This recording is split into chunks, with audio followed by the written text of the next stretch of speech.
আসসালামু আলাইকুম ওয়া রাহমাতুল্লাহ। প্রিয় দর্শক এবং ওমান প্রবাসী নিশ্চয় সবাই ভালো আছেন। আমি আপনাদেরকে আজকে যে বার্তাটা দেব ওমান সম্পর্কে, সেটা হচ্ছে আমাদের বাংলাদেশ দূতাবাস নিয়ে। অর্থাৎ আমাদের বাংলাদেশ দূতাবাসটি মাস্কাটের মধ্যে কোথায়, সেই লোকেশনটা আমি আপনাদেরকে জানানোর চেষ্টা করব। তো আপনারা ভিডিওটা শেষ পর্যন্ত দেখবেন এবং সবাইকে শেয়ার করে দেবেন। তো প্রিয় দর্শক, লোকেশনের কথা যদি আমি আপনাদেরকে বলি, তাহলে এই মুহূর্তে আমি কোথায় দাঁড়িয়ে আছি সেটা হচ্ছে সুলতান কাবুস রোডের মধ্যে সারোস ফুট ব্রিজটি রয়েছে, সেখানে আমি দাঁড়িয়ে আছি। আপনারা দেখতে পাচ্ছেন নিচে কিন্তু গাড়িগুলো চলতেছে সুলতান কাবুস রোডের মধ্যে, এবং আমি উপরেই দাঁড়িয়ে আছি। এই জায়গাটা কিন্তু সাতিয়াল কুরুম হিসেবে পরিচিত, এবং সাতিয়াল কুরুমের মধ্যে আমাদের বাংলাদেশ দূতাবাস অবস্থিত, যেটি একেবারে সাগরের পার ঘেঁষে, আরব সাগরের পার ঘেঁষে। তো প্রিয় দর্শক, আপনি ওমানের যেখান থেকে আসেন না কেন, আপনি সুলতান কাবুস রোডে আসবেন। এই রোডের মধ্যে এসে সাতিয়াল কুরুমের মধ্যে আপনি দেখতে পারবেন যে এখানে সারোস ফুট ব্রিজ রয়েছে। আপনি যদি ওমানের যে গাড়িতে আসবেন, ট্যাক্সি দিয়ে আসেন, বাস দিয়ে আসেন, এবং সেখানে যদি আপনি ড্রাইভারকে বলেন যে আমি বাংলাদেশ দূতাবাসে যাব, তাহলে সে আপনাকে এই সারোস ফুট ব্রিজের এখানে আপনাকে নামিয়ে দেবে। এবং আপনি এখানে নেমে আপনি দেখেন, আমি আপনাদেরকে একটু ঘুরিয়ে দেখাচ্ছি। এখানে আপনার পেট্রোল পাম্প রয়েছে, শেল, এবং এই পাশে ব্যাংক মাস্কেটের এটিএম বুথ রয়েছে। এই পাশ ধরে আপনি চলে যাবেন সাগরের পাড়ের দিকে। আপনি বাংলাদেশ দূতাবাসে যাওয়ার জন্য আপনার সর্বোচ্চ লাগবে 5 থেকে 6 মিনিট। আপনি 5 থেকে 6 মিনিটের মধ্যে বাংলাদেশ দূতাবাসে পৌঁছে যাবে। আপনি পায়ে হেঁটে সেখানে চলে যেতে পারবেন। যারা রিজার্ভ নিয়ে আসবেন গাড়ি দিয়ে, তাদের জন্য সুবিধা। প্রিয় দর্শক, এখান থেকে এখন আমি চলে যাব বাংলাদেশ দূতাবাসের সেখান থেকেও আপনাদেরকে মেনশন করে আসলে আমাদের বাংলাদেশ দূতাবাসটা দেখানোর চেষ্টা করব। তো প্রিয় দর্শক, আসলে যারা আগে এসেছেন বাংলাদেশ দূতাবাসে তারা অবশ্যই জানেন এই ভিডিওটি। যারা নতুন, বিশেষ করে তাদের জন্য, যারা বাংলাদেশ দূতাবাসে আসেননি, তাদের যে কোনো সমস্যা, যে কোনো প্রয়োজনে বাংলাদেশ দূতাবাসে আসতে পারবেন। তো প্রিয় দর্শক, তাহলে চলুন আমরা বাংলাদেশ দূতাবাসের সেদিকেই যাই।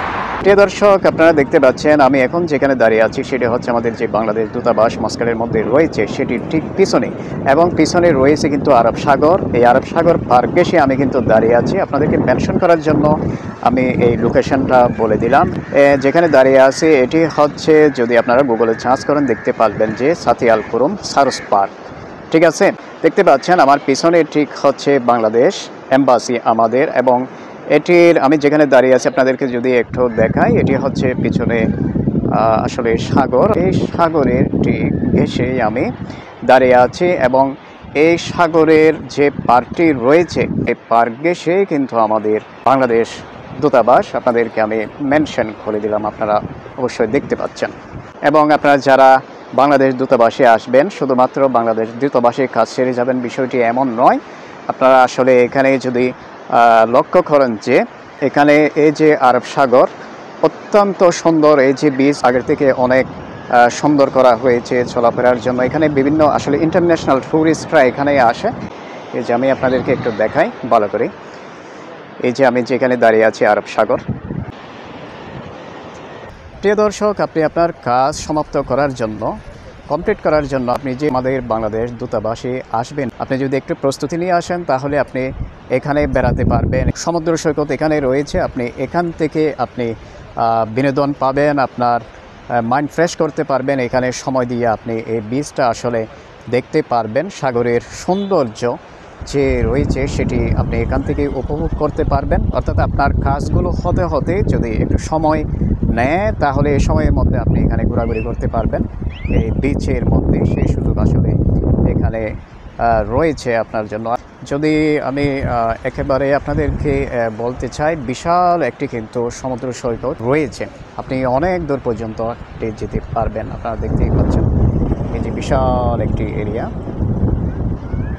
তো প্রিয় দর্শক, আপনারা সারা ওমানের মধ্যে যেখানে থাকেন না কেন, আমাদের বাংলাদেশের প্রবাসীরা, আপনারা যদি কখনো আপনাদের কাজের প্রয়োজনে আমাদের বাংলাদেশ দূতাবাসে আসতে চান, তাহলে এই যে আমি ভিডিওটা আপনাদেরকে করে দিলাম লোকেশনের জন্য, এটি যদি আপনারা ফলো করেন তাহলে সোজা এখানে চলে আসতে পারবেন।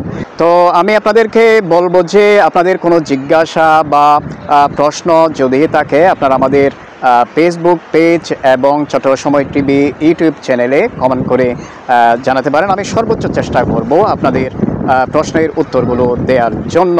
তো সবাই ভালো থাকুন, সুস্থ থাকুন, নিরাপদে থাকুন, এবং সব সময় চট্টগ্রাম সময় টিভির সাথে থাকুন। আল্লাহ হাফেজ।